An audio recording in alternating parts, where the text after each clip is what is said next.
बिश्वनाथ जिल्लानि सिङाव थानाय दैमुगुरि गामिनि थागिबि 65 बोसोर बैसोनि आसोराम बसुमतारिया सनितपुर जिल्लानि सिङाव थानाय थाइजौबारि गामियाव गावनि बिदानि बसाव फैदोंमोन।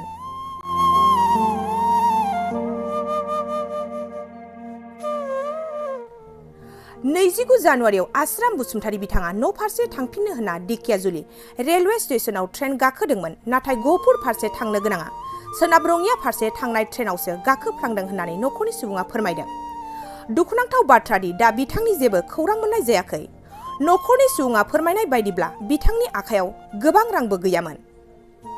दुखुजों फोरमायदों दि सोरबाफोर आन्दायनानै थानाय सुबुंखौ बहाबाफोर नुसनबायदोंब्ला 6033000483 एबा 7896187084 आरो 8798400026 बे जानबुं नम्बराव खौरां हरनो गुरै खावलायहरदों।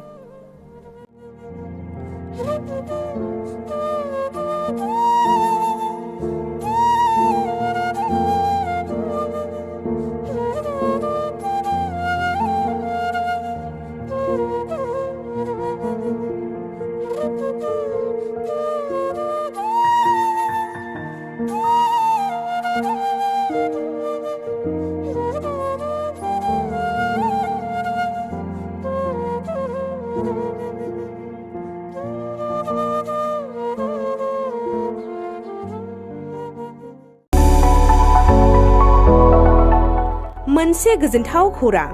कक्राझार सहरनि जेडे रडजों नांजाबनाय गोजोनपुरि रयेल एनफिल्ड शोरूमनि गोजौआव थानाय आइ आफा बिएम इन्स्टिट्युट अफ पेरामेडिक्स बेखेवदों। बे आइ आफा बिएम इन्स्टिट्युट अफ पेरामेडिक्सआ नोंथांमोननो लानानै फैदों देहा जोथोन लाखिनायनि माखासे आयदाफोरनि 2024-2025 मायथाइनि मुं थिसननाया फैगौ 15 जानुवारिनिफ्राय जोबथा मार्च दानसिम सोलिगासिनो दङ। 10+2 नि उथ्रिसारनाय बिजाथि एबा फरायसाफोरा बे पेरामेडिक्सआव गावारि सोलोंथाइखौ लानो हागोन। कक्राझार सहरनि गोजोनपुरि एबा गांजिमा बाजारजों नांजाबनाय आइ आफा बिएम इन्स्टिट्युट अफ पेरामेडिक्सआ नोंथांमोननि थाखाय गोदान मुं थिसननाय आयदाफोरा जादों medical laboratory technology, first aid patient care and assistant nursing, OT technician, ICU technician, radiology technician कर्सखौ 2 बोसोरनि गेजेरावनो आबुं खालामनानै बीएसएस डिप्ल'माखौ लानो हागोन। लोगोसे गासैबो डिप्ल'माखौ लानायनि उनाव सोरखारि साख्रि मोननायनि सुबिदाबो दङ।